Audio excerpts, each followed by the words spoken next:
వికారాబాద్ జిల్లా పరిగి నివాసంలో MLA doctor T Rammohan Reddy media సమావేశాన్ని ఏర్పాటు చేశారు. ఈ సందర్భంగా ఆయన మాట్లాడుతూ ఈ నెల 26 నుండి తెలంగాణ ప్రభుత్వం ఎంతో ప్రతిష్టాత్మకంగా ప్రారంభించబోతున్న రైతు భరోసా, రైతు ఆత్మీయ భరోసా, నూతన రేషన్ కార్డులు, ఇందిరమ్మ ఇళ్లు మంజూరు చేస్తున్నామని ఎమ్మెల్యే తెలిపారు.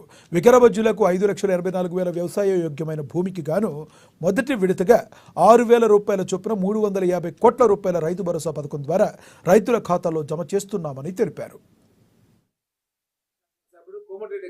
తెలంగాణ గురించి రాజీనామా చేసి వీళ్ళిద్దరిని శాశ్వతంగా తొలగించారు. మేము అసెంబ్లీ నుంచి కూడా తొలగిస్తలేం. ఎవరిని ఎంత లొల్లి పెట్టినా వాళ్ళ అసెంబ్లీకి వెళ్ళి గెట్టేస్తలేం. మనం అక్కడే ఉంటున్నాం. చూసి గమనించి అసెంబ్లీలో నేను డైరెక్ట్ గా చెప్పిన హరీష్ రావుకు, కేటీఆర్ ఏ కాన్స్టిట్యున్సీకి ఎంత రుణమాఫీ చేసినాం అనేది చెప్పినా కూడా నేను మీడియా సోదరులు కూడా ఎప్పటికప్పుడు పంపిస్తుంటా. వాట్సాప్ లో కూడా పెడుతుంటా. శాసనసభలో ఏ నియోజకవర్గానికి ఎన్ని కోట్లు వచ్చినాయి, మన కాన్స్టిట్యున్సీకి 300 కోట్లు వచ్చినాయి ఇది చెప్పిన శాసనసభలో. సిరిసిల్లకి ఎంత వచ్చినాయి, సిద్దిపేటకి ఎంత వచ్చినాయి, కొడంగల్కి ఎంత వచ్చినాయి, అన్ని విషయాలు తేటతెల్లం చేసిన. ఆ రోజు ఏం మాట్లాడలేవాళ్ళు, ఎందుకంటే నా దగ్గర బుక్స్ ఉన్నాయి.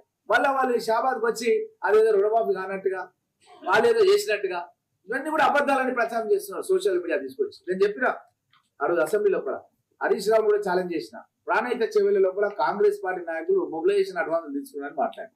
ఆర్టీఏ కింద కాగితం ఉన్నది. కాంగ్రెస్ పార్టీ నాయకులు ఎవరు లేరు. వాళ్ళు మొబిలైజేషన్ అడ్వాన్స్ తీసుకున్నది కూడా రికవర్ అయిపోయింది. అదే కాంట్రాక్టర్లకు 1,000 కోట్ల రూపాయలు మీరే ఇచ్చారు, మీరు ఇయ్యలేదు.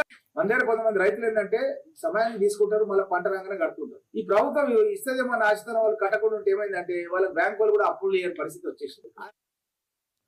వరంగల్ జిల్లా నర్సం